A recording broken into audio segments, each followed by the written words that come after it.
Fala galera, saudações vascaínas, iniciando mais um vídeo aqui no canal. E olha, nessa quarta-feira tem muita notícia já rolando por aí, então vem com a gente que o vídeo tá cheio de novidades. Quer ficar sabendo de todas elas? Assiste até o final. Vem com a gente então, tamo junto, a gente volta já já após a nossa vinheta.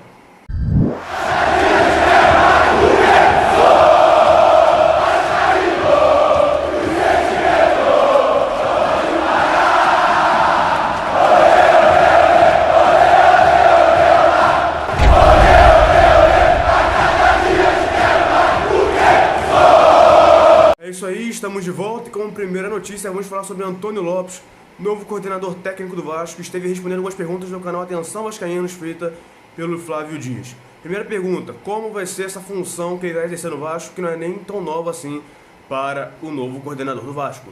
Função de coordenador técnico não é nova para mim, né?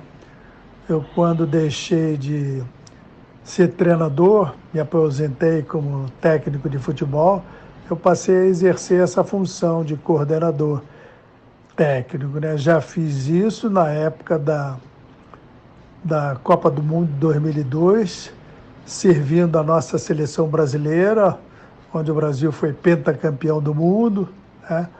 Depois trabalhei no Atlético do Paraná como coordenador técnico também do Atlético do Paraná. Depois prestei os meus serviços nessa mesma função no Botafogo. E depois disso trabalhei também no Figueirense, né? como coordenador técnico, né? Portanto, essa não é uma nova função para mim. Eu já estou há algum tempo exercendo essa função de coordenador, de gestor de futebol. Eu já fiz um curso na CBF de gestor, né? E eu entendo também que estou bastante habilitado para poder exercer essa nova função. Agora, ele esclarece como é essa função que ele irá exercer. Ele está mais próximo do treinador ou não? Responde aí Antônio Lopes.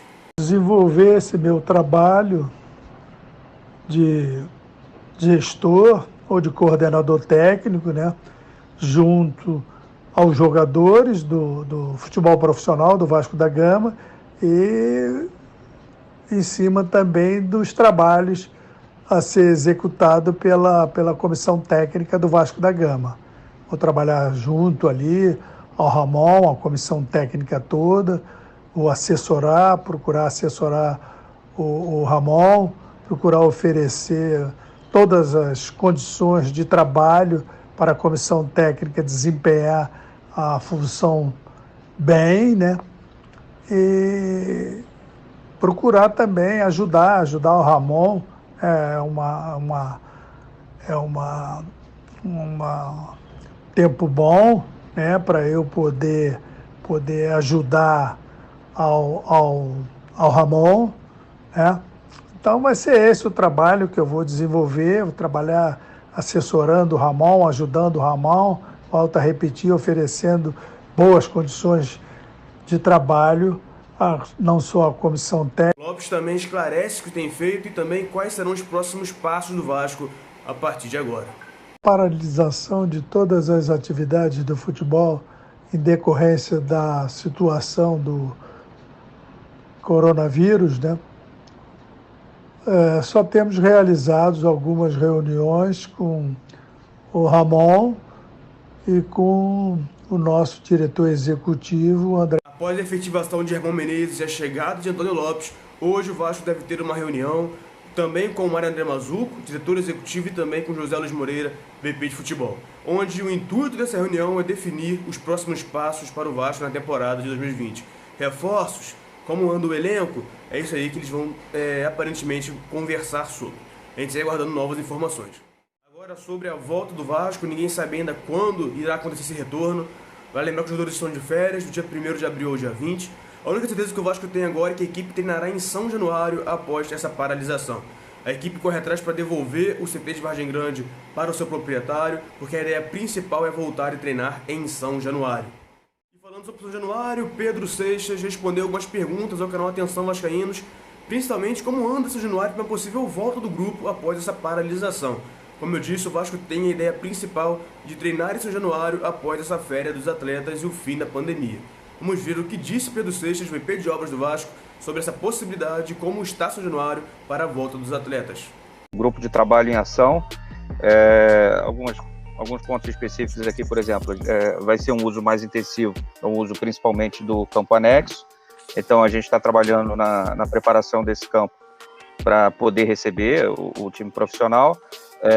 A gente vai, por exemplo, ter algumas instalações que têm que ser adaptadas, os equipamentos que estão atualmente no CT do Almirante, eles voltam para São Januário, então o time profissional vai passar a usar a estrutura daquele espaço chamado Capres, e que hoje vem sendo usado pela base. Então aí a gente tem que também já fazer adaptações para essa estrutura da base, que está sendo deslocada para outras áreas lá em São Januário. Refeitório para poder atender os atletas, quer dizer, toda uma situação que a gente está se adequando, mas há pouco tempo, há não muito tempo, isso já funcionava lá em São Januário. Então, na verdade, é uma volta para casa. E, enfim, tem um outro ponto até que foi muito discutido. Quando a gente vai voltar com um calendário muito apertado. Então, a própria carga ou a ocorrência de treinos coletivos ou com exigência assim, desses espaços, ela vai ser diferente. Não vai ser a mesma carga ou o mesmo planejamento original de uma temporada normal. Então, também isso a gente leva em consideração nesse momento de transição. E a gente espera que fique em São Januário por algo em torno de 2, 3 meses, e aí depois passando a treinar daqui a pouquinho, e aí esse vai ser um momento de muito orgulho para a gente, lá no CT, no novo CT de Jacarepaguá. Pedro Seixas também respondeu algumas perguntas referentes ao CT, tanto do Vasco da Barra da Tijuca, tanto também ao CT de Duque de Caxias, que será para a base do Vasco. Vamos ver o que ele disse, como andam essas obras dos CTs do Vasco. No terreno do CT, na obra do CT, do novo CT do Almirante em Jacarepaguá. E aí, por conta da pandemia, a gente infelizmente não pôde fazer isso, a gente teve que adiar esse evento, mas a gente vai fazer um evento bem bacana, convidando assim, vascaínos ilustres, vascaínos representativos dessa nossa história, e também doadores, sócios, torcedores, enfim, fazendo um evento bem bacana. E ia ser hoje exatamente por aquilo que vocês lembraram, né? Para celebrar a comemoração dos 95 anos, uma data super marcante, são os 95 anos da compra do terreno de São Januário. Bom, então esse é um exemplo de que sim, acaba que a gente tem algum impacto no cronograma de obras, mas a gente, felizmente, está conseguindo continuar com as ações, com os serviços. O cronograma ainda não foi impactado com relação a datas, então a gente trabalha para ter a entrega do CT para uso em meados de julho. Tá? Então, é claro que a gente não sabe, mas o Mazuco já está trabalhando com uma programação ali do futebol, prevendo uma data para retorno de férias, mas a gente ainda não tem certeza de quando vai ser essa data. Mas a gente não deve conseguir voltar das férias, a menos que essa pandemia e essa interrupção ela dure mais tempo, que a gente espera que não aconteça, mas a previsão do CT é para a gente lá para final de julho, segunda quinzena de julho, a gente poder estar jogando, já treinando, já instalado no CT de Jacarepaguá. Com relação a Caxias é um espaço que o Vasco sempre teve como plano, como projeto de desenvolvimento, para a gente ter uma estrutura para servir, para atender a base, mais recentemente também o futebol feminino. Isso já vem acontecendo, né, em toda a gestão, a nossa gestão, a gestão do Campelo, a gente sempre teve algum tipo de uso ali de Caxias, e uma intenção muito forte de ampliar esse uso. Então a gente está conseguindo ali angariar alguns investimentos, alguns parceiros, para poder trabalhar na melhoria das instalações e oferecer mais campos de treino para que a gente possa ter um uso mais intensivo dessa área de Caxias. Então, sim, a gente está trabalhando forte para que mesmo nesse período de paralisação, enfim, de quarentena, etc., a gente não para, não. O pessoal lá de obras, de patrimônio, está trabalhando firme junto do futebol para a gente conseguir aproveitar esse momento e voltar, não vou chamar de férias, mas voltar dessa interrupção já com mais opções. Agora falando sobre o Dr. Clóvis Miotti, que teve o diagnóstico de coronavírus confirmado, porém segue com um quadro estável. A gente segue dando novas informações sobre a situação do doutor e desde já desejamos melhoras ao ex-médico do Vasco. Agora falando sobre a Capa, nova fornecedora de material esportivo do Vasco, a Capa revelou que nova coleção terá produtos alusivos às conquistas históricas do Vasco. A Capa que tinha uma previsão para lançar o uniforme em maio e junho, né, entre esses 2 meses, porém teve que cancelar por causa dessa pandemia do coronavírus. Sendo assim, não tem uma nova data ainda para estrear, né, para lançar os novos uniformes do Vasco. Agora falando sobre o lateral esquerdo Diogo Barbosa, atualmente no Palmeiras. Alguns boatos, né, estavam rolando que o atleta poderia estar vindo ao Vasco, né, poderia estar tendo alguma negociação em curso, porém foi desmentido pelo empresário do atleta, que disse que nesse momento ele segue no Palmeiras, não há nada com o Vasco. A justiça determinou que o Vasco pague cerca de 150 mil ao atacante William Barbio, foi julgado ontem na 4ª Vara do Trabalho do Rio de Janeiro. Esse valor é por causa de alguns atrasos que o Vasco tinha com o atleta. Que nessa quarta-feira pagou o salário de dezembro para aqueles que recebem de 1.800 para cima e acertou o janeiro para aqueles que recebem até 1.800, notícia divulgada por Lucas Pedrosa. Sendo assim, o Vasco quita a parte de 2019 e foca agora nas dívidas de 2020 com jogadores e funcionários. Nosso cria, Felipe Coutinho, atualmente no Bayern de Munique, doou cerca de 20 toneladas de alimento e também de materiais de limpeza para as comunidades Barreira do Vasco e também Mangueira. O atleta também botou uma carta nas cestas dizendo para as famílias continuarem se cuidando, se precavendo para evitar o contágio do Covid-19. Que atitude, o atleta que não esqueceu suas origens e suas raízes. Parabéns, Coutinho.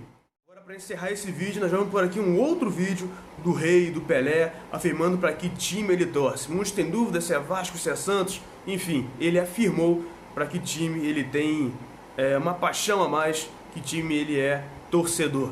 Então vamos lá ouvir o Pelé falando ao canal Pilhado. Porque carga d'água, eu saí Vasco, eu comecei a gostar do Vasco, Vasquinho e tal. Você foi vascaíno? Sou Vasco ainda. Sou ainda, para quem não se lembra, eu sou ainda. Aí todo mundo começava a me perturbar, porque isso aqui e tal. Eu falei assim, pô, mas eu tenho direito de escolher o time, porque o meu time todo mundo sabe que é o Santos, eu jogo no Santos, é o Santos.